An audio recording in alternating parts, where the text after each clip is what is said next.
Okay. Everybody wants peace of mind. And when we're meditating, we find out the tricks to be able to get peace of mind. You can't expect to get peace of mind just by arranging the situation around you to be just so, to be perfect, to be exactly as you like. Because the world is never exactly as you like. There's always something wrong. So we have to find ways of getting peace of mind, no matter what we're experiencing. And you find with meditation, it doesn't matter even if you're too hot, too cold, too tired, you're sick or you're healthy. Those sorts of things don't matter. If you know the trick of peace of mind, you can have this peace at any time, in any place. Even when you're active, you can still keep that peace of mind. And in particular, when one understands how to keep that peace of mind in daily life, one can apply the same techniques to have peace of mind when you're meditating. And that peace of mind when you're meditating builds and builds and builds. And this is a point of meditation, to build up that peace of mind, so you have this incredible peace. That peace is another word for stillness, when the mind doesn't move anywhere. It's just so wonderful, so nice. And because of that happiness, you just don't want to move. And this enormous stillness there, the peace. So we all know that's the goal of this meditation. And it's once learnt in meditation, you can apply it to other experiences in your daily life. But today I want to talk about the obstacles to that peace. And why it is that sometimes people come to a meditation retreat and everything is just so perfect. You don't have to think about what you eat. It's all there for you. You don't have to go struggling for it. It's served there. You don't have to cook it. I think you have to wash up a little bit, but not that much. The amount of work you have to do is just so minimal. This should be paradise here. Just nothing to do for 9 days. Nothing to worry about. No work, no family to bother you. Husbands, you have no wives to nag. Wives, you've got no husbands to have to cook and slave over. You're just so free. So why is it that even though the situation here should be perfect, why is it that sometimes we don't have peace of mind? So today I'm going to talk about the barriers to peace of mind. First barrier to peace of mind, it's basically the 5 hindrances, but I'm going to put them in a different order than usual. The first barrier to peace of mind which you will experience on a meditation retreat is thinking. Because people think too much. They're always thinking. And it's a thinking which is perhaps human beings' biggest barrier to peace of mind. And so I usually tell a story about thinking. And it shows you just how, when you learn just to let go and just to be peaceful and still and just to tend to the task at hand, the life becomes so easy. And it's a story which some of you have heard before. I don't think I'd put it in my book, though I might have done. It's a story when, in my monastery in northeast of Thailand, Ajahn Chah was building his main hall in the monastery. And even though that monastery was built on the flat plains of the northeast, at least he wanted to build the main hall on a small hill. So it was literally a monk-made hill. Can you not hear? Can you not hear in the back? Really? Is that better? Okay. Listen, if you can't hear, don't just sit there. Just go up and say, Ajahn Brahm, we can't hear. When I talked about peace, it's not the type of peace I meant where you can't hear anything. I meant like the contentment and that sort of stuff. So I'll try and put the thing closer to my mouth. So I was talking about the barriers to peace of mind, how to create peace. And the first big barrier is thinking too much. And I started to tell the story of when my master Ajahn Chah started building his main hall in his monastery. It was built on a small man-made hill, built of earth. And there was lots of earth left over. And so Ajahn Chah got us monks together. I was there. And he said, monks, that earth which is left over, it's just ugly in that place. It's spoiling the view. I want you to move it round to the back. And he pointed out the place. And that was a lot of earth. and all we had were shovels and wheelbarrows. And so we had to work. We have our one meal of the day, which was actually quite early, maybe about 8:45, but it was all finished by 9:30, because that's when we started working, 9:30 in the morning. And we went without a break till about 9 o'clock at night. When it got dark, they had these kerosene lanterns, which we would take out so you could see where we were pushing the earth. We were working so hard in the hot, humid, sweaty, mosquito-ridden jungle monasteries of northeast Thailand, getting bitten by these terrible mosquitoes, pushing these heavy wheelbarrows, sweating and labouring. It was so hard. But I had faith. This was from my teacher, from my monastery, and so I didn't mind working really hard. The next day and the day after, it took us 3 hard days to move all that earth, pushing it, shoveling it. It was dirty, sweaty, very unpleasant work. But after 3 days we finished. And I thought, great, I made a lot of merit, a good karma. Now I can have a good shower. Tomorrow I can have a nice meditate and have a rest. But that night, my master Ajahn decided to go to visit another monastery. So, in the morning, the deputy abbot, and some of you have met him now, because he came to Ipoh a short while ago, Ajahn. It was him who did this. I remember him. Because he was number 2 at that time, and he brought all the monks together, and he said, I think the earth is in the wrong place. Move it. I'll move me. It's in the wrong place. Move it. And we had to spend another 3 days moving this earth. But I still had faith. I was a peaceful monk. My meditation was going well, so I did. But I sort of minded, but I thought, okay, another 3 days. We get it right this time. So for another 3 days of dirty, sweaty work in the hot, mosquito-ridden jungle monastery of northeast Thailand. It was hard work. But after 3 days, it was finished. And I thought, great, now everyone's happy. Now I can just go and have a nice rest. Tomorrow I can meditate. You know what happened? That night, Ajahn came back. And first thing in the morning, he got all the monks together and he said, monks, I thought I told you to put the earth over there. It's over here. Move it. And so we had to move that earth again. And by this time, whatever faith I had, I'd lost. I didn't know these Thai monks, they're supposed to be great arahats and masters. Can't they even decide where a piece of earth should be? They can't do this to me. I didn't become a monk just to be a labourer. I want to meditate. I'm trying to become enlightened, not push these blooming bits of earth. I was really angry. I was really upset. And the other monks could see that. When you're really angry, you can't hide it. And one of them came up to me. And what they said, pushing the wheelbarrow is easy. Thinking about it is the hard part. Pushing the wheelbarrow is easy. Thinking about it, that's the hard part. It was true. At that moment, I got what we call an insight. You understood what the problem was. And I had enough, confidence in this monk who told me this. I tried it. I stopped thinking about it. And as soon as I stopped thinking about it, that wheelbarrow became quite light. It was easy to push. And the other 3 days, they went past very quickly. It was no problem. And I realized it wasn't the wheelbarrow which was the problem. It was the thinking which is the problem. It is the thinking which makes the wheelbarrow heavy, not the earth. And so I learned a very important piece of Dhamma from that experience, which is why to this day I think those two, Ajahn Chah and Ajahn Liam, planned it all from the very start to teach us monks about how just to do it without thinking about it.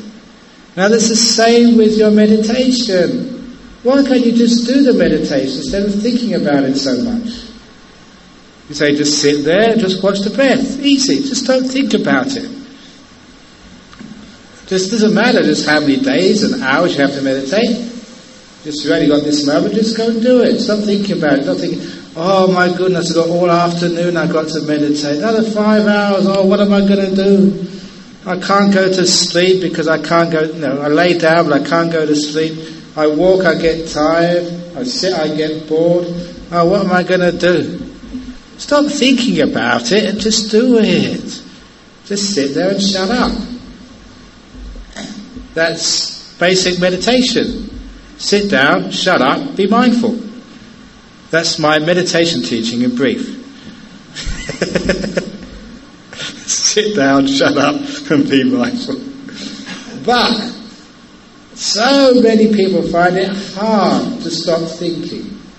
Why? One of the main reasons is because you're afraid to stop thinking. You've been thinking so long since you were very small. You are attached to your thinking. This is what attachment means. We don't like giving it up, even though we should know it's a wonderful thing to give up from time to time. Just to be peaceful, not to think about anything, just to enjoy the moment. But because we've been trained and conditioned from the time we're very, very small, even when you first went to your primary school, in your grade 1, and your teacher said, what do you think about this? And you said nothing and got into trouble. What a shame. Because you could have been a great meditator, but your teacher spoiled it for you and made you think. And now look where you are. Think, think, think. But there is still hope for you, because I can recondition you to stop thinking. And this is one of the great teachings for a person to be able to stop thinking. Now, many of you have heard me do this exercise before, but if you've heard me do it, just please, if you've experienced it before, please join in. Because I want you all to not just listen to me, but I want you to listen to your mind. Listen to what's going on inside your mind when I am speaking with some pauses between my words.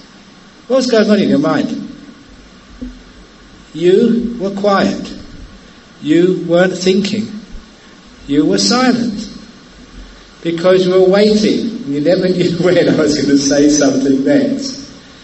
Because I made some pauses between my speech, you had to be silent. Now, that's what silence feels like. The space between words, like the space between your thoughts, the inner silence. The first thing I want you to do by having this exercise is to show you what silence feels like, to let you experience it, so you know what we're talking about, and so eventually you can become familiar with that inner silence, that pause between the thinking mind. Once you become familiar with it, you become comfortable with it. In that comfort, you can go back to that silence again and again and again, and you can rest there. You find you're not afraid of the silence anymore. I say afraid of the silence because my monastery in Perth is very quiet, simply because the forest, the bush in Australia, they don't have so many insects which make all these noises. So it's actually incredibly silent. But what I found when we had visitors coming into this very quiet monastery, sometimes I noticed they'd speak with a loud voice, louder than usual. And it always was strange. Why, in quiet places, did people tend to shout? Until it became clear to me that The silence was challenging them. They weren't comfortable in quietness, so they had to disturb it even more. They were overreacting to the silence. This is what happens. This is what I mean by being afraid of quietness and silence. You don't know what to do. You can't relax. You can't be at peace with it. So by becoming familiar with the silence that I've just shown you, it's such a beautiful experience. It's comfortable. Once you get to know it, you can stay with it for longer and longer periods. It's a place of rest where you feel welcome. So you stay there. So for those of you who are thinking a lot during the meditation, try that technique. See the spaces between your thoughts.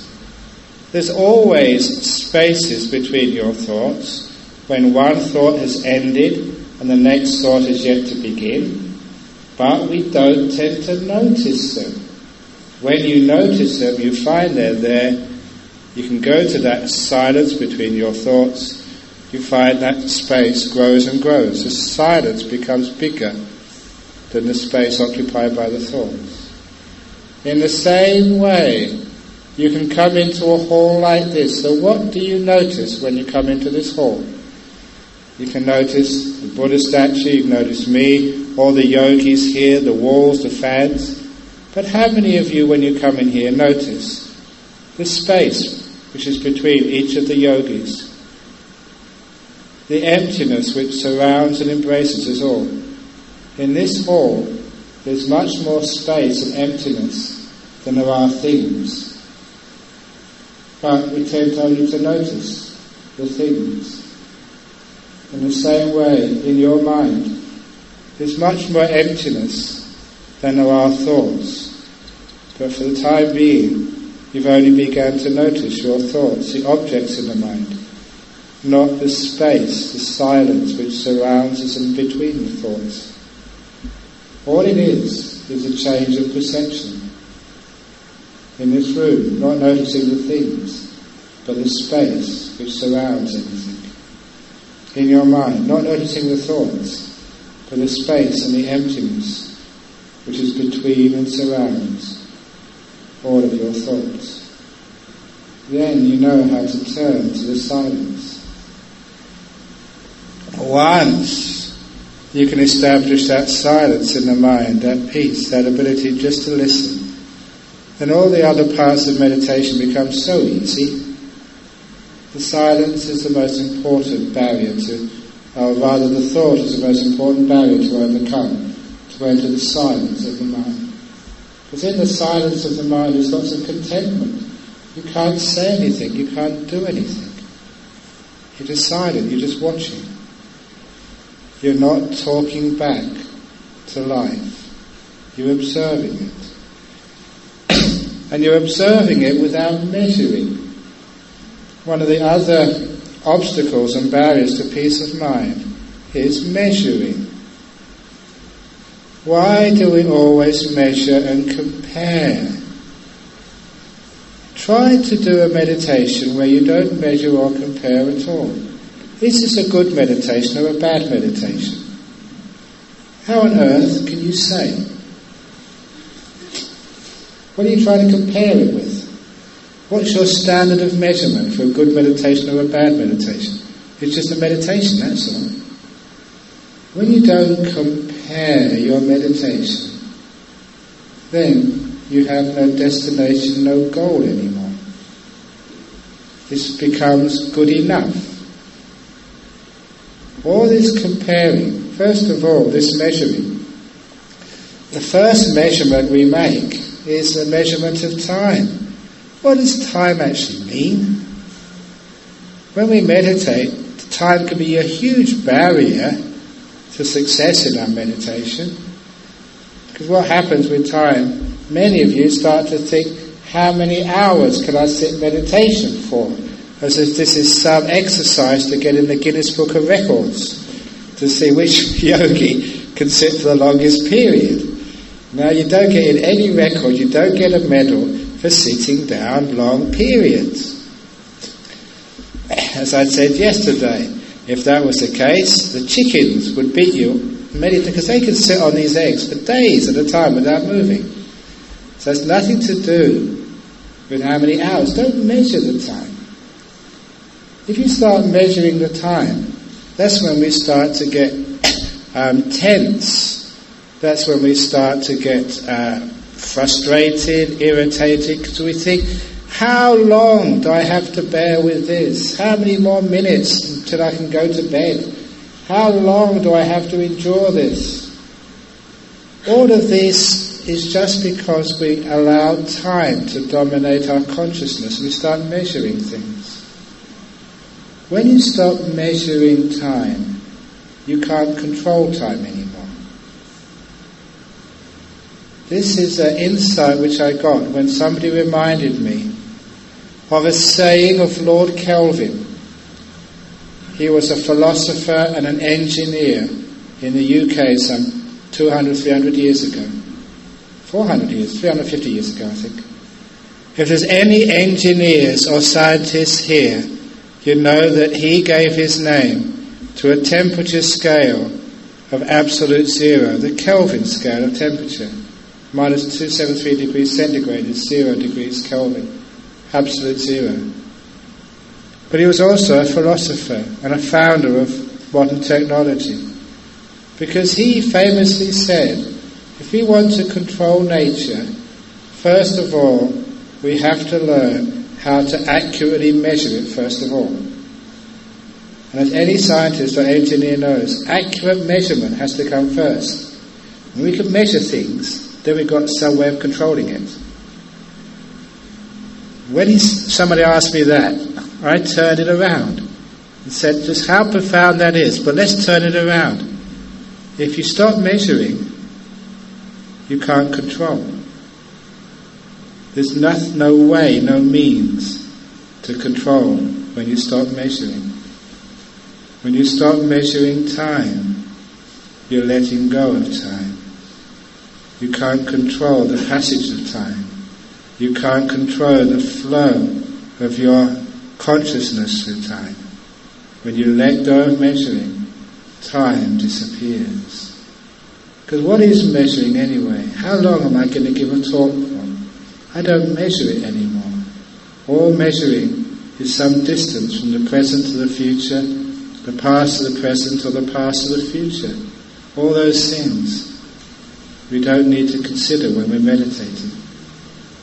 If we stop measuring the time, we're just in this moment, letting go of all concepts of hours, minutes, seconds, then you find there's a freedom.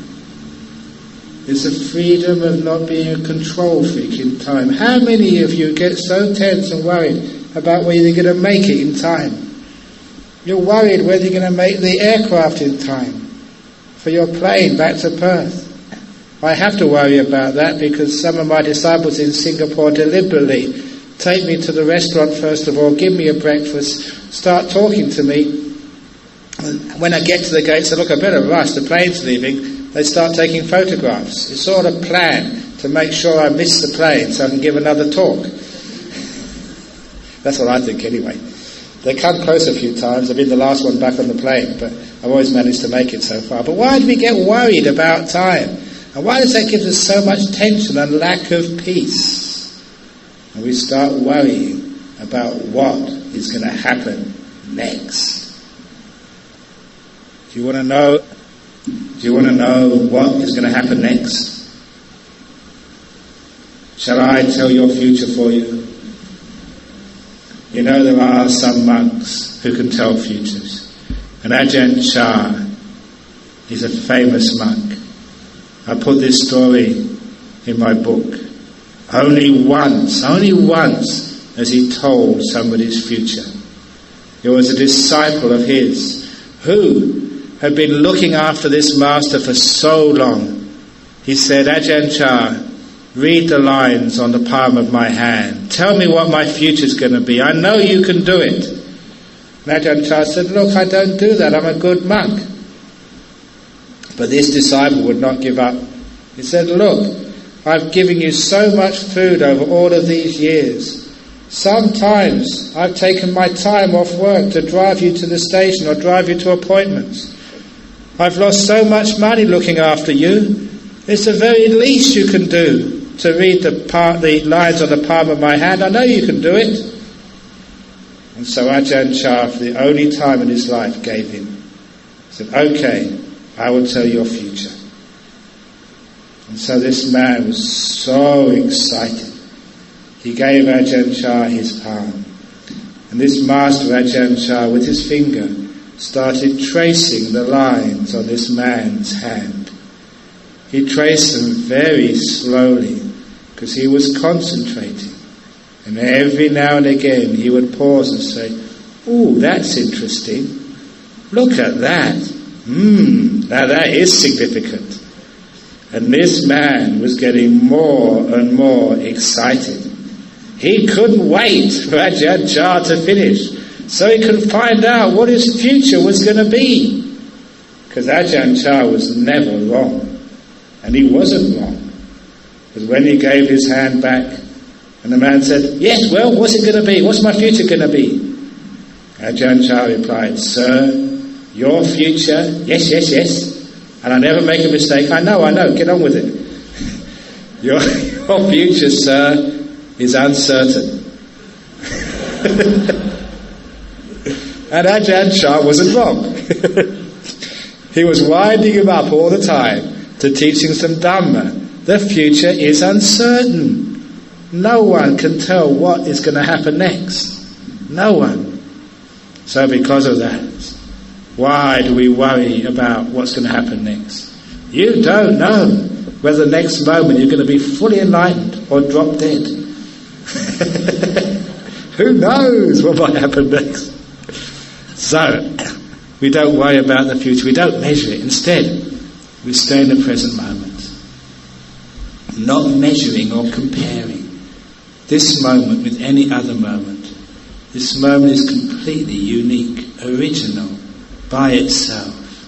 It will never be repeated again in the whole history of samsara. So why do we throw away this moment, thinking that the next moment will be better or somehow different?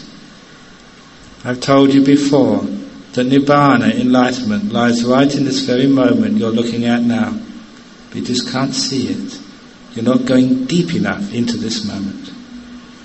So, when we give up time, we don't measure time. Much of the way we can think is taken away. Most of our thinking is about the future or the past. When we think about the past, we get into guilt or depression or resentment, anger, what someone did to us, what bad things we did. Let go of the past. How's your meditation been so far? Who cares? It's all gone, it's past. What's happened so far doesn't matter at all. What's happening now is the only thing which concerns you. I've done this many times. Sometimes I've been very sleepy and I thought, forget it. Let go of the past. And when you let go of the past, you're free to become enlightened in the next moment. In this moment. If you keep carrying around the past, you can never get peaceful. Are you a good meditator or a bad meditator? What does that mean? It means, what have you done in the past? Let it go. There's no such thing as a good meditator or a bad meditator. More measuring. When there's a measuring, you try and control. When there's control, there's always doing, and you're disturbing the process. Stop measuring. This moment is good enough. Completely unique, cannot compare it with any other moment that's ever been. Thereby, you allow it to be. That way, we find that we don't even think, we don't compare, and most importantly, we don't expect. So much thinking is about expecting. What should I do next? Too often people come in the interviews and they say they got to this and that stage of meditation. Now, what should I do next, they say. And I tell them, stupid question. It's not what I'm going to do next. That doesn't even come into it. In meditation, it's what am I doing now? That's the only question you need to ask. Not, what should I do next? But what am I doing now? When you start to think of the next moment, you're not paying attention to this one. That's why you're missing Nibbana when it's coming to call. Just leave it alone. Now that is an important teaching in this meditation. Because too often the people go so well, they start to get peaceful, they've let go of time, they've let go of this thinking mind, they're just silent, they can watch the breath, and then they start thinking, what next? Stop thinking like that. It's what's happening now. That's all you need to think about. To tell you exactly what I mean, there's this simile of meditation, which gives you a very good overview of the whole path of meditation and why all this thinking and moving business, why going off into the future or the past, why all this controlling misses the point. This simile is a simile of the 1,000-petaled lotus. It's a simile which I've borrowed from Tibetan Buddhism, because many of you would have known the very famous Vajrayana mantra, Om Mani Padme Hum. But you know what that means? It means like we worship the jewel in the heart of the lotus. The jewel in the heart of the lotus. And what does that mean? I will now tell you what that means. A lotus, as everyone should know, is a flower which closes up all its petals at night. And in the first rays of the sun in the early morning, when they hit the outermost petal of the lotus begins to open up. It opens up layer by layer of petals. First of all, the outermost petal opens up to reveal the next layer of petals. Because the outermost layer has opened up, the sun can now warm the layer underneath. Then that opens up to reveal the next layer of petals, so that can heat up and also open to reveal the next layer. Layer after layer they open up. And as you should know from a lotus flower or any flower, it is the outermost petals are the coarse, dirty, unrefined ones. The deeper you go into the lotus, the more fragrant, the more delicate, the more profound those petals become. Until you get to the very innermost petals of the lotus. And then the sun, if it warms those petals, they too can open up to reveal the jewel in the heart of the lotus. In this simile, the lotus stands for you. And the sun stands for mindfulness. When you start mindfulness on this body and mind, on life if you like, it starts to open up, to reveal what's in the middle. First of all, you sit down, close your eyes, and there you are in the middle of life. If mindfulness continues, then time opens up to reveal the present moment, what's in the middle of this thing we call time. If mindfulness continues on present moment awareness, soon this thinking mind will open up until you get what's in the middle of thought, which is silence. The silence will open up. What's in the middle of the silence will be your meditation object, the breath. The breath will eventually open up to get the full awareness of the breath. In the middle of that full awareness of the breath, you'll find the beautiful breath. In the middle of the beautiful breath, right in its center, when the beautiful breath opens out, it will reveal this nimitta, this wonderful light in the mind. In the middle of that nimitta lies the first jhana. It opens out like the petals of a lotus, so fragrant and so beautiful, so profound, beyond your imagination. In the middle of the first jhana, you'll find the second jhana. These incredible innermost petals. In the middle of the second, the third. The middle of the third, the fourth. In the middle of the fourth jhana, the first immaterial state. And the next immaterial state. The next immaterial state. In the middle of the third immaterial state was the fourth immaterial state. In the middle of that, the last petal of all, you find the jewel in the heart of the lotus. What's in the centre of everything. If you want to find out what that is, you have to come in a couple of days' time when I talk about enlightenment. But now, I'm talking about the path to open up that lotus. The problem of meditators is if the sun starts shining on the lotus, a few petals open up, and then they go on to the next lotus. Which means that this lotus all closes up, and they lose all of their momentum. We don't need to go on to anything other than what we're experiencing now. We don't go on to the next thing. We go into this thing. Expecting is looking at the next lotus, the one adjacent to the one which is being warmed now, which means that the sun is not shining on this first lotus anymore, or the petals close up. When you understand that simile, you understand what I meant by letting go, allowing mindfulness just to shine on this moment, just to be with it, to be more fully aware of this very moment now, no matter what it is.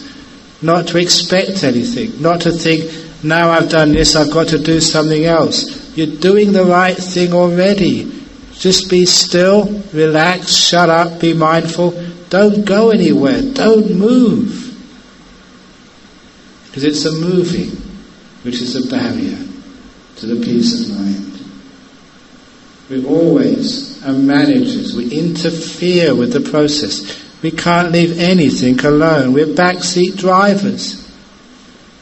I gave this simile some years ago, because I do a lot of travelling in the aircraft. It's like some people get on the aircraft, they go from KL to Perth. And some people, they just rush to the front of the aircraft, thinking they're going to get to Perth quicker. And of course, you're wasting your time. These are all you meditators who put forth effort and strive. You rush, thinking you're going to get to enlightenment quicker. Just like people rushing to the front of the aircraft, thinking they're going to get to the destination quicker. That's not the way to get to the destination. Your job is not to put forth effort. That effort, that struggle, that craving, it all comes from controlling. You're measuring. You're thinking that this moment is somehow not good enough for enlightenment. The enlightenment lives somewhere else other than right here. You think these jhanas are something you get by working hard. You can try that and try that for years and years and years, until one day the penny drops, you're going in the wrong direction. You don't go on to the next stage of meditation. You go in to the next stage of meditation. If you can imagine that lotus, this mind state which you can know right now, in the centre of that is all the jhanas. You just got to unwrap it, that's all. Unwrap this present moment. So we let go of thinking. We also let go of desire and ill will. This controlling. To have desire, again it's always comparing, measuring again. This is not as good as that. When you compare, then there'll be controlling. It's a measuring. Not comparing. This is good enough. There can be no desire when you don't compare. Nor can there be any ill will when you don't compare. So stop comparing things. In your meditation, no matter what you're experiencing, don't give it a name. Don't say this is peaceful, this is restless, this is sloth, this is thinking. Don't give it a name, because all name is a measuring. When you start to measure, you have some business to do. As soon as you give it a name, this is not peaceful, then you've got something to do with that. If you say, this is peaceful, then again that creates more business, because you have to make it more peaceful. There's always something more to do. when you give things name, you start measuring. So see if you can go into the measureless samadhi, where you don't compare at all. So jhanas, first jhana, second jhana, nimittas, you don't even give them names. You just become more peaceful, more aware of this moment. You've got nothing to do, nowhere to go. So you just stay here. Can you understand how peace of mind grows from that? It grows like a flower. It just grows like a swell of energy, getting bigger and bigger and bigger. Like a big fire starting from a small spark and growing into this huge blaze of peace and stillness. Now I think you can understand what the barriers are to peace of mind. Measuring, comparing, thinking. Those are the barriers. It takes a lot of guts and courage not to measure. Because you've been taught to do that ever since you were small. It goes against the grain. You always compare. You not just take notes, you assess your progress through your meditation. Is this a good one or a bad one? Am I going well? Am I not going well? It creates more thoughts and more business. More things to disturb you. Many of you might have figured out I've just done a very brief commentary on the third Zen Patriarch's famous poem, where it starts off, "The path is easy for those who make no measurements." It's a very famous poem which I read as a kid, straight from Mahayana, and there's a Theravada monk teaching it today, because it works. It gets you into deep meditation very quickly. The path of meditation is easy if you make no measurements. No good, no bad. No peace, no restlessness. Nothing. When you can't give it a name, when you don't measure it, it's beyond your control. You can't do anything. When you can't do anything, you don't do anything. When you don't do anything, everything slows down and stops. And you become peaceful. Another way of letting go. So these are some of the barriers which we have. The desire and aversion all comes from this measuring and comparing. When you come out of meditation, you have to do these things. When you come out of meditation, you have to think, you have to worry about time, you have to do this and do that. But in meditation, this is a different world. So don't get confused about, is Ajahn Brahm telling us we should not measure when we leave this place? Is Ajahn Brahm saying we shouldn't compare? Is Ajahn Brahm saying we should stop thinking and just be zombies when we walk out of this place? This is just what you do when you're meditating. You can be a zombie here, but not when you go home. So what I mean by that is you can make the mind just so still and become so easy. The biggest barrier is always these first two hindrances, desire and aversion. That's what the Buddha said, the main two hindrances. Wanting something or not wanting something all come from comparing and measuring. Desire and ill will is controlling, it's doing something. Just imagine, no desire, no ill will, this is good enough. No matter what it is. And then you imagine what it's like to have no hindrances, to be fully content. If you can have that contentment, you don't want anything. And what you have, you're happy with it. In this moment, sure, out there in the world you won't survive, but in this meditation retreat, this is what you're supposed to be doing. To give yourself the peace of mind.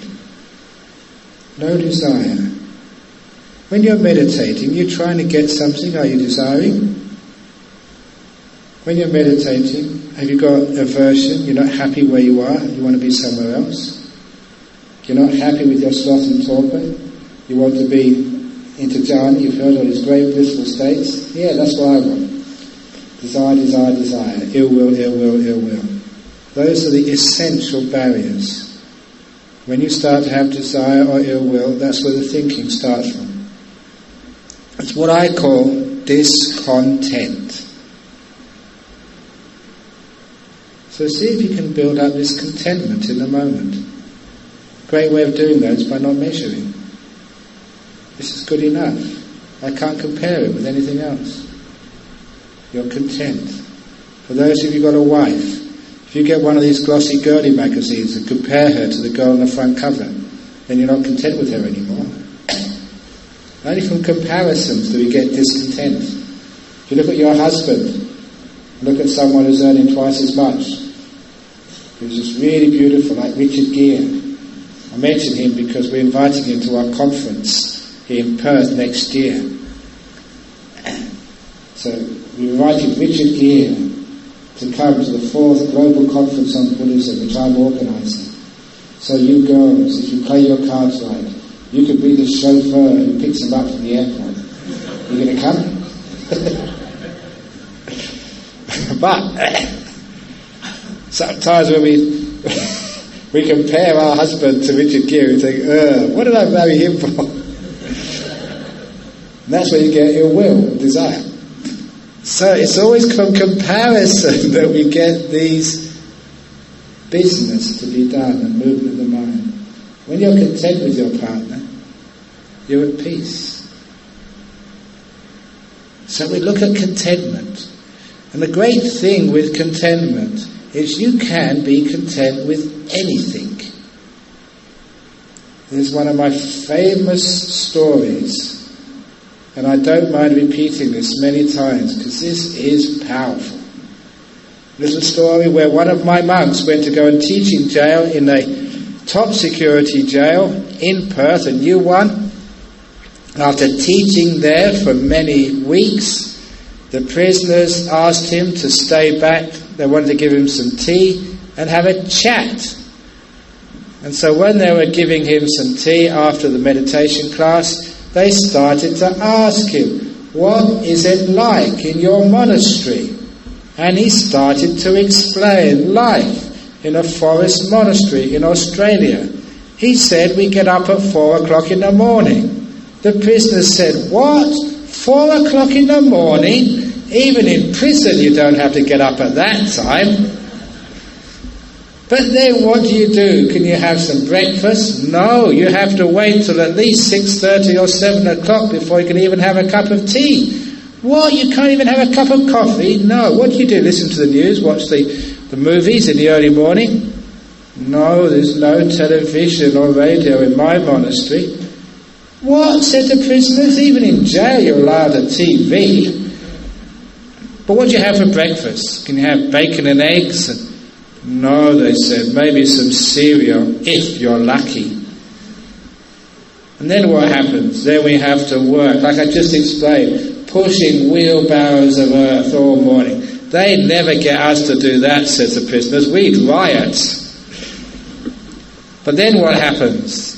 And then we have our lunch. At least they have a lunch, all in the same bowl in our monastery. That's when the custard goes on the spaghetti and the ice cream goes on the curry. Yuck, said the prisoners. Even in jail, they give you these metal plates with different compartments. Have you got any compartments in your bowl?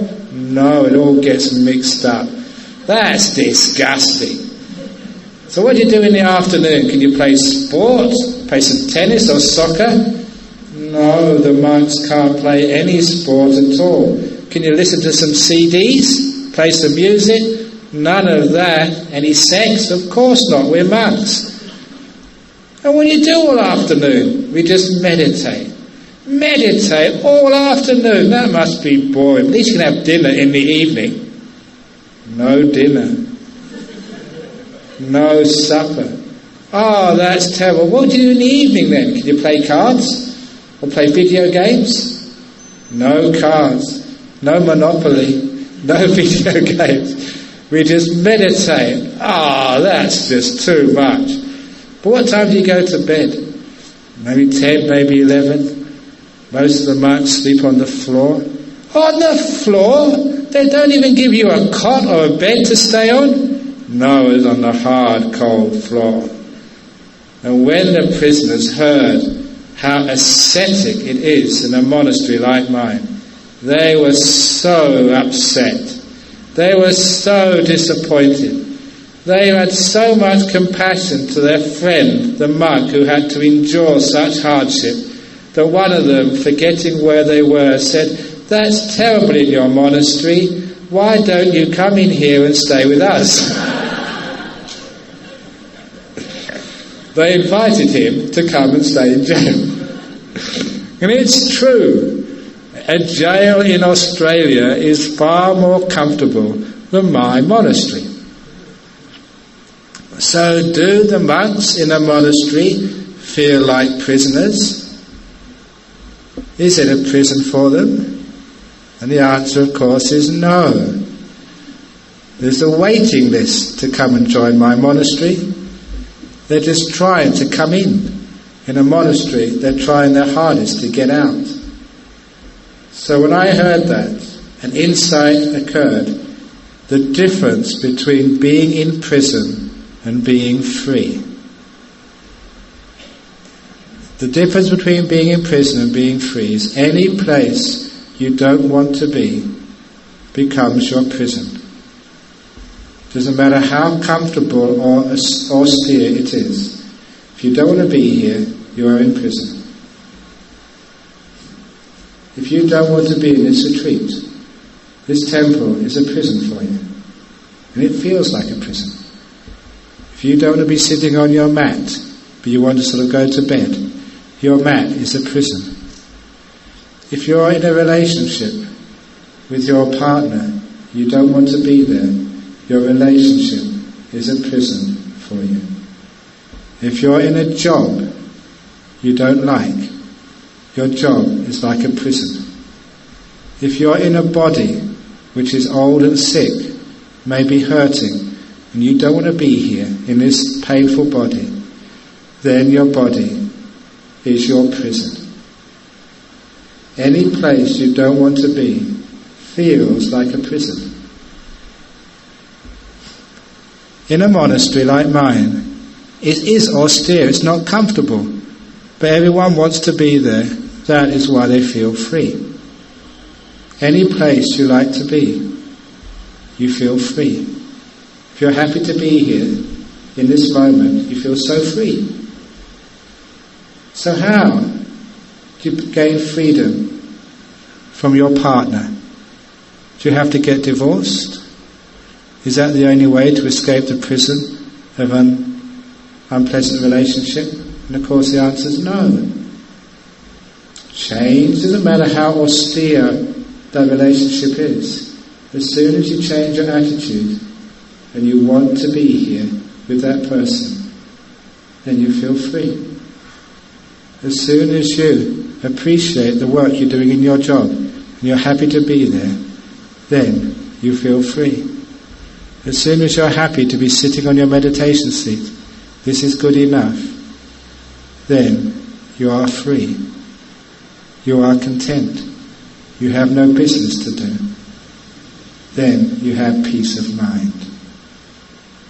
To have freedom, peace of mind, contentment, you don't need to change your situation.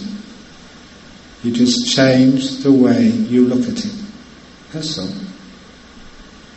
Doesn't matter what state of mind you have. You'll make that freedom if you just are happy to be here. That's why for the last few days I've been saying, if you have sloth and torpor, be happy to have sloth and torpor. Don't make it a prison by not wanting to be here. If you're at peace with your sloth and torpor, completely content, this is good enough for me, then you feel this amazing freedom within that sloth and torpor. You are liberated, not by getting rid of the external situation, by being at peace with it. That's where you're free. If you have pain in your body, doesn't matter. Be happy to be here with that aching body, and then you are free. There's no problem anymore. Just like in my monastery, it's ascetic, it's austere, but everyone's happy to be there. That is why they are free. Now you understand the way to peace of mind. Contentment, freedom, being happy to be in every moment, no matter what it is. No desire to go somewhere else. No aversion, thinking I don't want to be here. No comparing. Next moment will be better. The next retreat might be better. Maybe if I get another cushion, that'll be more comfortable. Then another one. Don't ever think like that. This moment is good enough for contentment, for freedom. And once you get into that attitude, this 1,000-petal lotus, because you're not moving, your attention is just staying on this thing. This is good enough. I'm happy to be here with this one dirty old lotus. What you experience is all the petals opening up in quick succession. And what you thought was the most unpromising meditation of your life, painful, hot, tired, you go in and in and in and in. Petals after petals just opening up. You're just sitting here. You started off with an aching, hopeless type of mind. But you said, this is good enough. I'm content with this. And you find that contentment opens up all the petals. You go into present moment because you don't want anything else. This is good enough. You go into silence, no need to think, you're content. You go on to the breath, you're content. It's great. The breath gets still, it gets beautiful, disappears, nimittas come up. You're just content with the nimitta. You're not getting excited and wanting to get into jhanas. And the jhanas happen, the whole thing just unfolds. And the jewel in the heart of that lotus, Nibbana itself, is revealed to you. Just with this amazing contentment. The end of desire, the end of ill will. The hindrances, the first two, the main obstacles to peace of mind, they are overcome. Same as loving kindness. You've heard me talk about loving kindness. The door of my heart is open to this moment, no matter what it is. Don't think you want to get jhanas before you can open up the door of your heart to this. Open it up now. Unconditional awareness. The door of my heart is open to this moment, no matter what it is. If it's really open, there's no comparison. If you love your children, you love them for who they are. You don't compare them. This is what we mean by letting go. And by those attitudes, the mind becomes just so peaceful, so still, so quickly. And you find, that's how to meditate. It's not forcing the mind and having to spend hours and hours and hours and hours on the breath, and hours and hours and hours and hours on the full awareness of the breath, and hours and hours and hours on the next stage, and hours and hours and hours on the stage afterwards. Go to the heart of the matter, the essence of meditation, the letting go. Overcome the barriers. First of all, no worries, no future, no past. You can't predict it anyway, you don't know what's happening. So you let go of time. You don't measure the moments. You don't even think, how long have I sat meditation for? Don't even measure. Don't control. Let go. No desire, no aversion. Be familiar with the silence of the mind, the peace of the mind. Don't disturb the process. Whatever old lotus happens to be in your mind now, whatever experience of life in this moment, focus on that. This is good enough. Be content.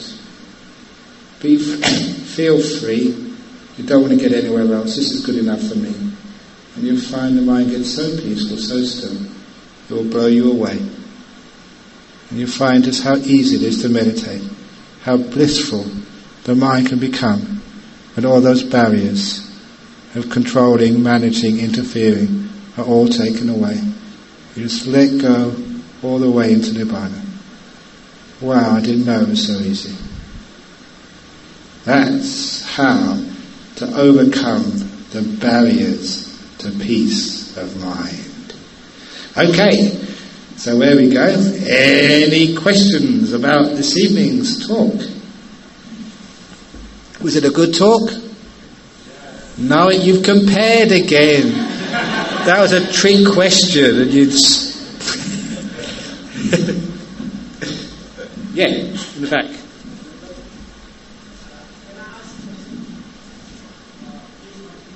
Sure, go.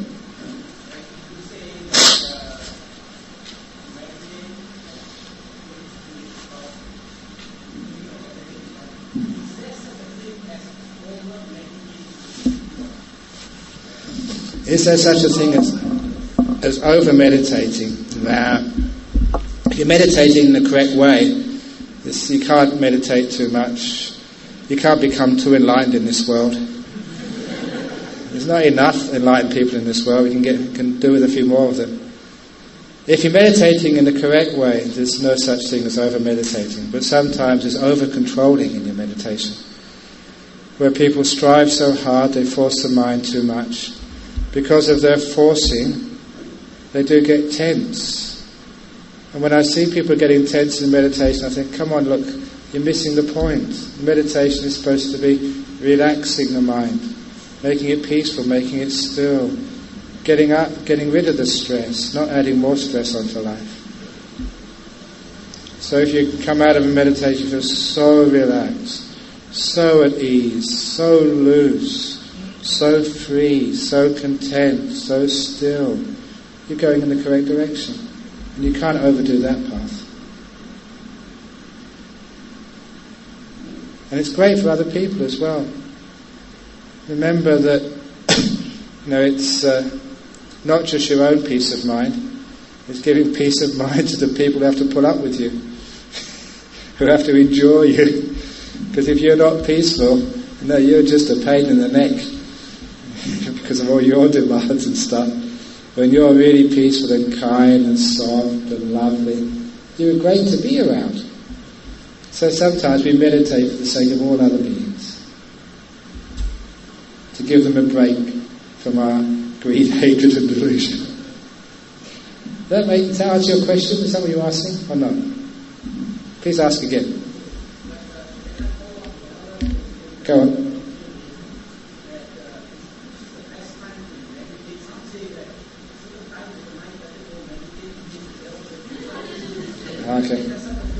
Okay. So the devil can never get inside when you're meditating. The only dangerous thing is not to meditate. That's really dangerous. Meditating is always very, very safe. Now, sometimes people say those things, that the devil is going to get into you when you're meditating, but it doesn't. Beauty, kindness, it's just like fear. It's people who are sort of afraid of the power of meditation, the freedom of meditation, and want to stop people being free. So when you meditate, you become completely free of all negative influences. That's why when you see people who know how to meditate, good meditators, they're such wonderful, compassionate, kind, caring, contributing beings in the world. You see that it's entirely good. The best time to meditate, you all know what the best time to meditate is? Now. Very good. The best time to meditate is always now, whenever that time is. So here had a question, yes? Yeah? It's related to a question over there about overdoing meditation. Reminds me of what I read Venerable Ananda, before the Buddha, Parinirvana, he was still not an Arahant. Why is he was still not Arahant? Later he wanted to get Arahant after that. He meditated and really concentrated a lot, but finally he got his Arahantship, but after relaxation, something like that. So, that's right. That's a very good story. Ananda's enlightenment. He was invited to this big conference of monks. There were 500 monks invited. 499 were all completely enlightened, and he was the one who wasn't. It's exactly the same. If at the end of this retreat I said, 65 people in this retreat, I say, well done, 64 of you are completely enlightened, you're arahants, and you were the one who wasn't. Oh, you feel so upset. So that's what Ananda felt. He felt, oh my goodness, I'd been with the teacher, his constant companion, for over 20 years, and I'm not enlightened yet. So he decided to give it everything he got that night. The reason I'm telling this story, because it fits into what I've just been talking about. He tried and tried and tried. He put forth immense effort, and he didn't get anywhere. It came just before dawn. He was as far away from enlightenment as he was when he started. So he gave up. He let go. He gave up trying to become enlightened. And according to the sutras, before his head hit the pillow, he was an arahat. Because he let go. This is another way to become enlightened, but it is not recommended. In the Theravada there was a nun. I think her name was Siha, like lion. She'd been meditating not just for 9 days, for 7 years, like on a retreat, meditating day and night.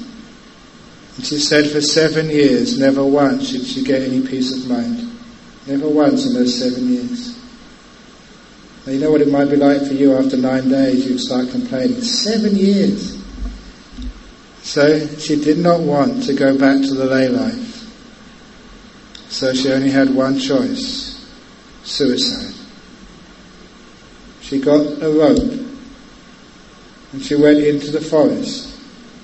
She climbed up a tree. She tied one end of that rope to a strong branch of the tree. She tied the other one to her neck, and she was just about to jump off when she became enlightened. That was a close call. That's why I don't encourage you to try the same. But the reason why she became enlightened, she was about to abandon everything, to let go even of her life. With that degree of letting go, of abandoning, just give up. That's where she became enlightened. It's a letting go. That is always the key. All of these disciples of mine have gone into really deep meditation. Like you've heard many of the tapes about that fellow in Perth who got so deep in meditation, was taken to the hospital. He's perfectly safe, nothing wrong with him. He just stopped breathing and he was brain dead, that's all. That's what... I'll say it again for those who haven't heard it. Guy in Perth, meditator, usually only meditates for half an hour at a time, went in his bedroom, told his wife he was going to do some meditation. About an hour later, he was still in there, hadn't come out, so his wife went in to check him out and saw he was sitting there absolutely straight, couldn't see his chest go up and down, couldn't see any breath. She checked it out, he wasn't breathing. So she called the ambulance. And the ambulance came with the sirens blaring. The medics, they ran into his room, felt his pulse, couldn't find any pulse. And so they put him straight into the ambulance, and they rushed him to the local hospital, St Charles Gardner Teaching Hospital, and then they rushed him into the emergency room. They strapped on the ECG, measure your heartbeat, and the monitor, straight line, ding, ding, ding, ding, ding, emergency, cardiac arrest. They put on the EEG onto his brain to see what was happening with his brain. Straight line again, ding, ding, ding, ding, ding, ding, ding, brain dead. He was brain dead. For a while. It's all Adichang, impermanent. And he was like that for, I don't know, an hour and a half, 2 hours. While the doctor was trying to revive him. Nothing worked, of course. But after a while, he decided to come out of his meditation.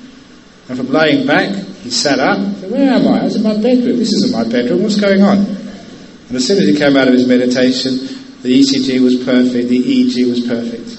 And he walked home. Nothing wrong with him. What a great story. It's a true one as well. It actually happened. But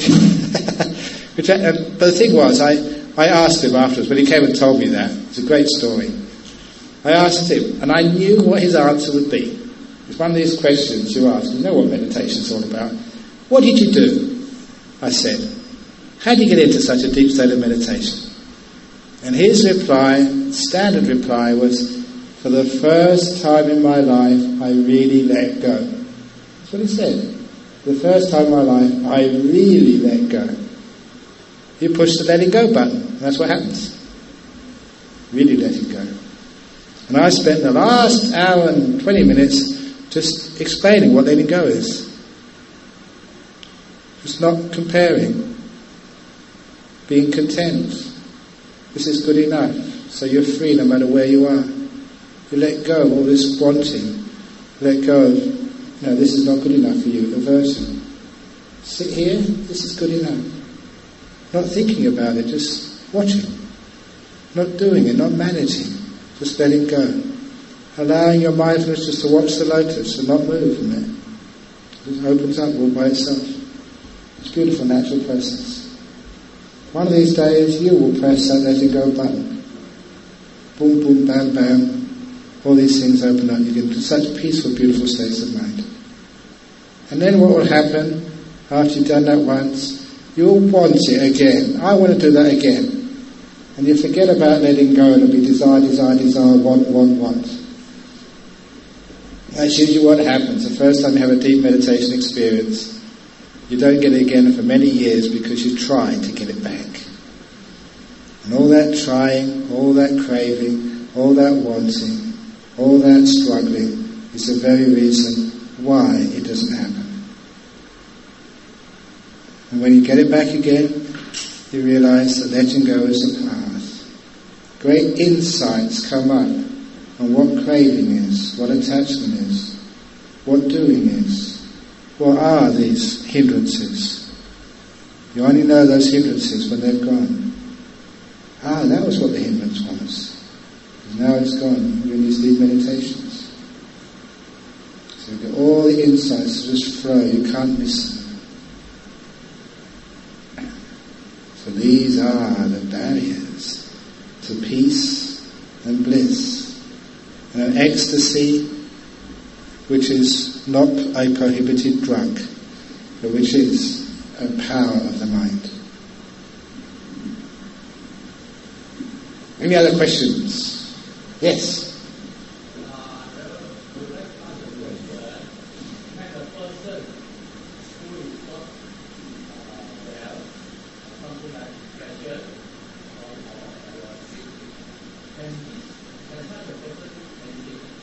Can a sick person meditate? Oh my goodness, yes they can.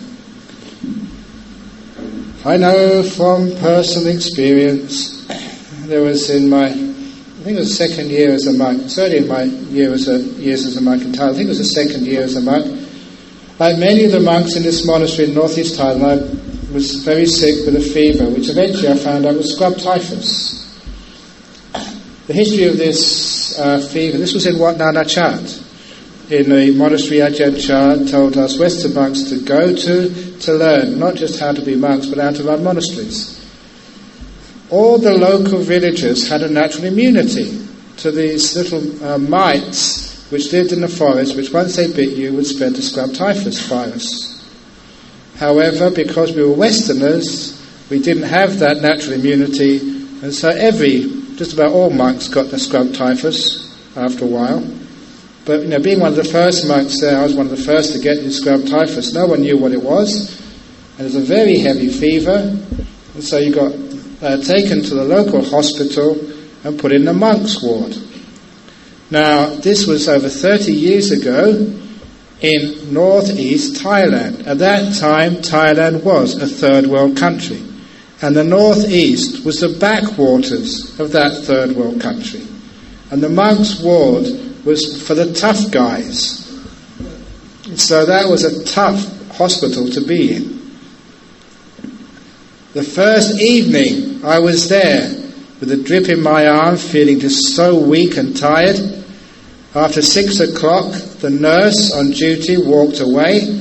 By 7 o'clock, the replacement nurse hadn't come. So I asked the monk in the next bed, should we tell someone the night nurse hasn't come? He said, what do you mean night nurse? There is no night nurse. If something happens in the night, that's just bad karma. I want to go home. So for 12 hours you're on your own in a hospital. There's no night nurse there. And because they didn't know what type of fever it was, They just use the normal practice then of just injecting as many antibiotics as they could fit into the syringe. But the problem was, this was a third world country. So you don't have these syringes or the needles you just use once. There's old type of needles which you keep on reusing many times. And they get used in Bangkok first of all, before they get sent to the provinces. And because monks are supposed to be tough, they get used on ordinary people first of all, and last of all, the monks get them.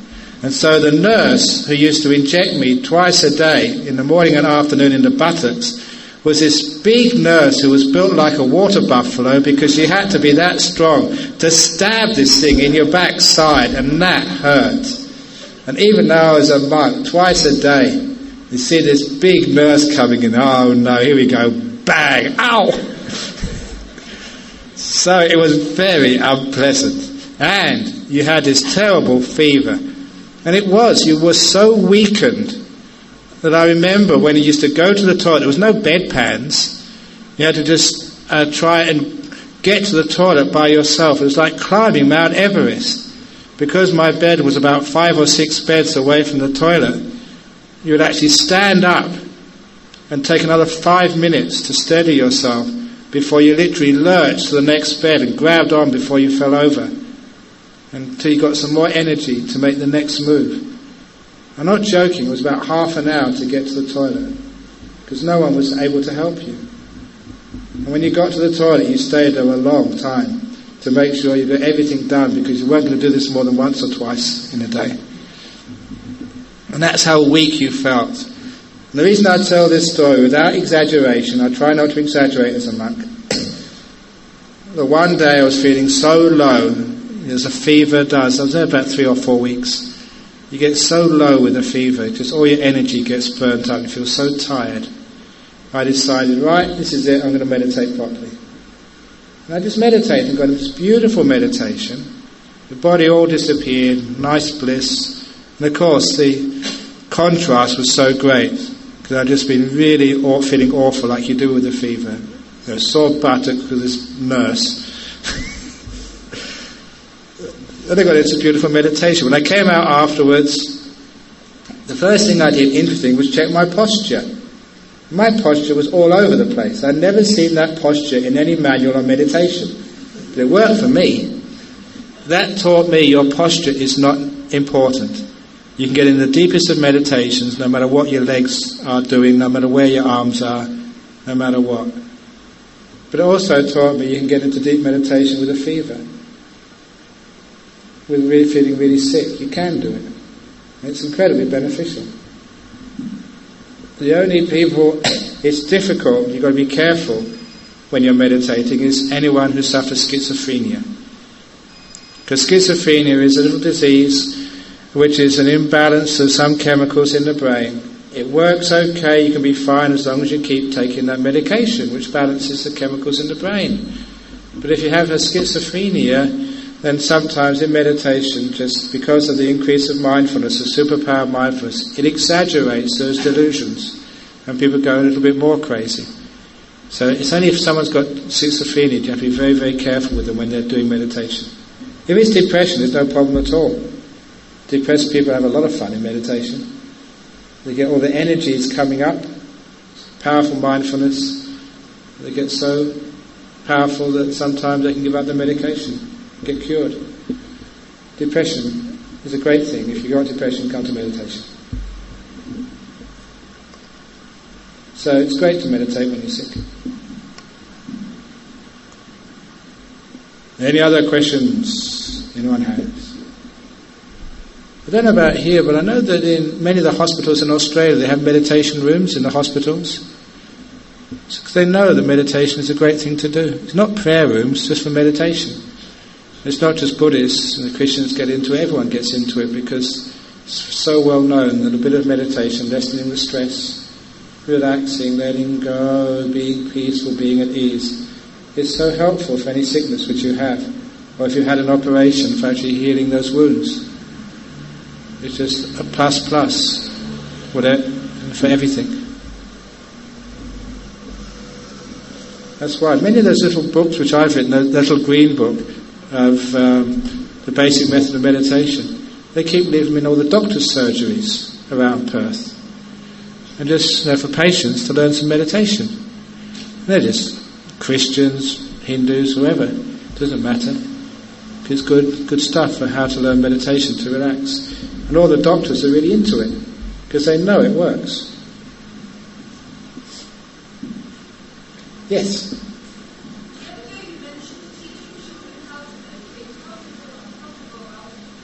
How do you teach children how to meditate?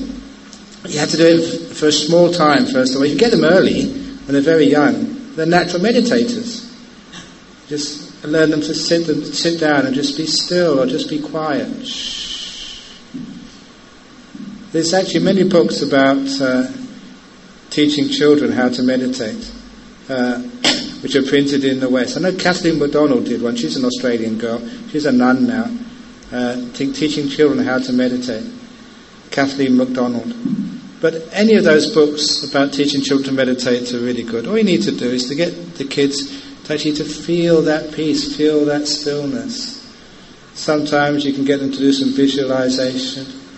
Maybe watch the breath, make it a little bit of fun. Start out for short periods at first, not too long, until the children get used to it, and then they can go longer and longer and longer. And all the kids who do meditation, they're amazing kids. They just got another skill which other kids don't have.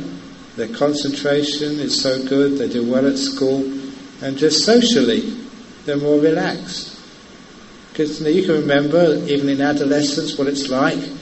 They're trying to sort of get by, and when you have this peacefulness, this stillness there, many of these problems which young people have, you just don't have. It's a great thing to do. It's not that hard. But don't force it. Meditation should be fun. And hopefully I've encouraged that, fun meditation. When it's fun, it's nice and peaceful and still and free, then you want to meditate, and the kids want to meditate as well. It's not sort of some penance you have to do because you're a Buddhist. And when it's fun, you want to do it, the mind wants to do it, you do it more and more, and it gets more and more fun, more and more joyful, and more benefits.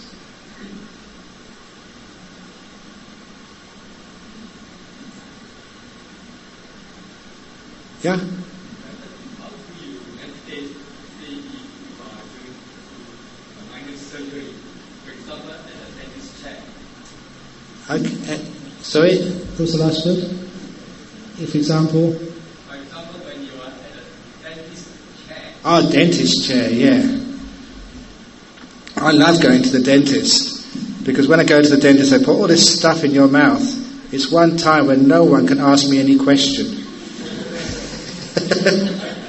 So I'm actually free. It's the most comfortable chair. I never get chairs like that in our monastery. You just relax going back. Here, what you do, you just go to the present moment. Just now. And so you don't go worrying about any pain or any problem like that, because the fear is one of the biggest things with pain. There's about dentists. It reminds me of that story I wrote in my book about one of the members of my community in Perth.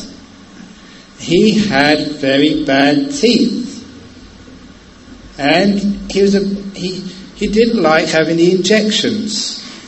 So when he had his teeth out, whenever he had a number of teeth had to be pulled out, he found one dentist in Perth who was willing to take his teeth out without any anaesthetic. So it was in the teething hospital. And this fellow got quite well known around the dentists in Western Australia, being this guy, you can take his teeth out, no problem at all. But one day he did even better than that. Because our monastery is about an hour from the city, and he thought, why go all that way to the dentist in town? I'll take the teeth out myself. So that's what he did. And we found him outside the workshop with one of his tooth covered with blood in the pliers. That's a madness. Great fun. And We asked him after, I saw him there, and his bloody tooth in the pliers. I said, how did you do that? And this is what he said, is such a good explanation of how to meditate when you're going to a dentist or you're going to have some operation. He said, when I decided to pull out my own tooth, that didn't hurt. Making the decision didn't hurt. When I walked to the workshop, walking didn't hurt. When I picked up that pair of pliers, picking up a pair of pliers doesn't hurt. When I put the pliers on the tooth, that didn't hurt. When I wiggled those pliers, it hurt for about 2 seconds, that's all, then the tooth was out. And afterwards it didn't hurt, hardly at all, once the tooth was out. It's only 2 or 3 seconds, that's all. Big deal. But when I was telling that story to you, even though it wasn't your tooth, it already hurt you, didn't it? Oh, that must be terrible. And if that was you, even though when you made the decision it would start to hurt. And the point is, how much of pain is expectation and fear? 99% of it is. Because pulling out a tooth, it's 2 or 3 seconds, that's all. And then it's out. But it's the anticipation, the fear of it. That's the killer. So when you meditate, if you're in the present moment, you don't worry about the next moment. You're just in this moment, and that means you can really relax. When you stop thinking about it, you have silence in the mind. Again, you're really relaxing. And that way you're not tensing up against whatever procedure is happening. I don't know how many times your dentist said, relax, relax.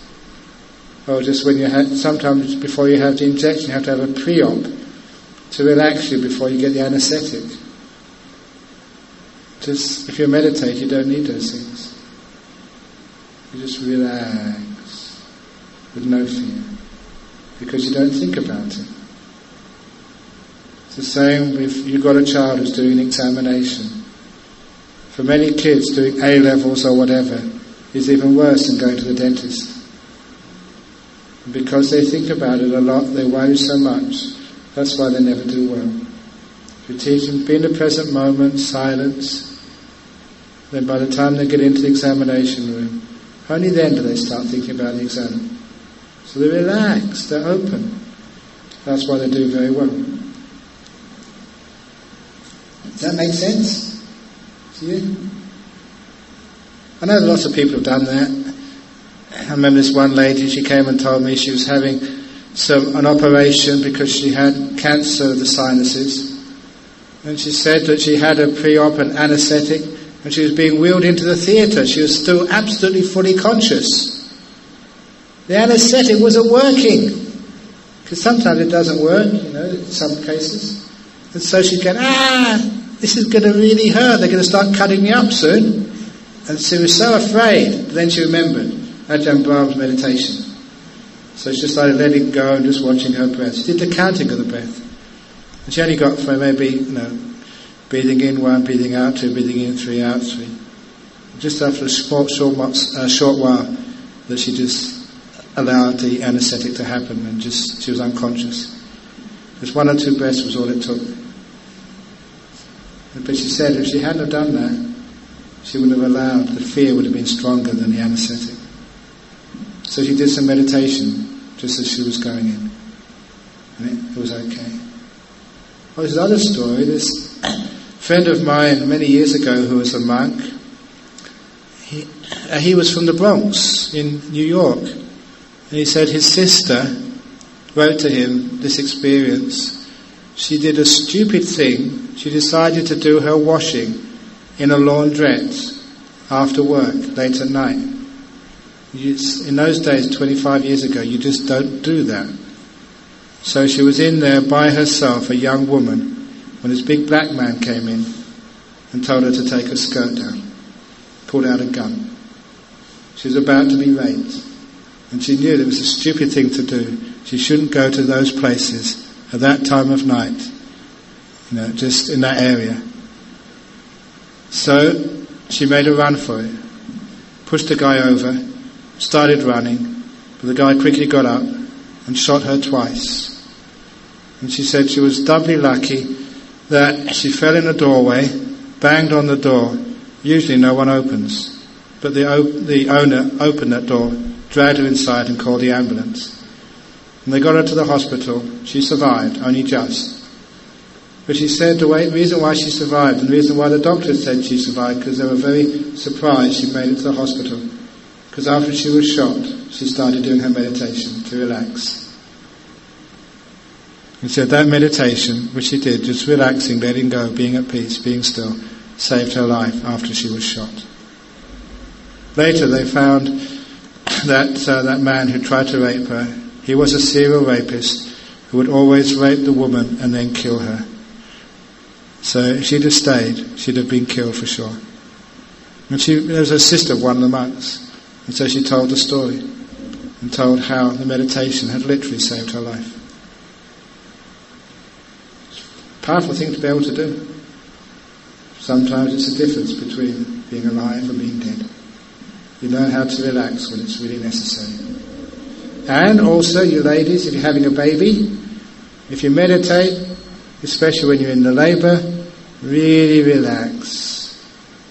You find your labour pains are very short, easy to cope with, and your baby comes out nice and quickly. Saves a lot of time. Fast delivery. There's so many ways you can help. So anyway, the talk this evening was all about overcoming the barriers to peace of mind, and it's especially for you meditators here, because hopefully I can remove some of those barriers so you can really get into some deep states of meditation during this retreat. So please remember what those were. First of all, being in the present moment, stop measuring time, stop being a controller, remembering that become familiar with not thinking, the space between thoughts. If the thinking is bothering you, just listen to when one thought finishes before another begins. Familiarise yourself with that inner silence, which is always there. And then it will start to grow. When it happens, you'll be comfortable there, you won't want to disturb it. And learn just how to be content. Doesn't matter what you're experiencing, this is good enough. Stop comparing it with something else. Otherwise you get into desire or aversion. And remember that beautiful simile of the lotus. So all you need to do is just watch. Don't move. Don't do anything. Just watch. And the lotus opens up all by itself. And you'll be amazed just how the most unlikely starts become the most beautiful meditations. Okay? So, now we'll give the sharing of the merits before we finish off this evening.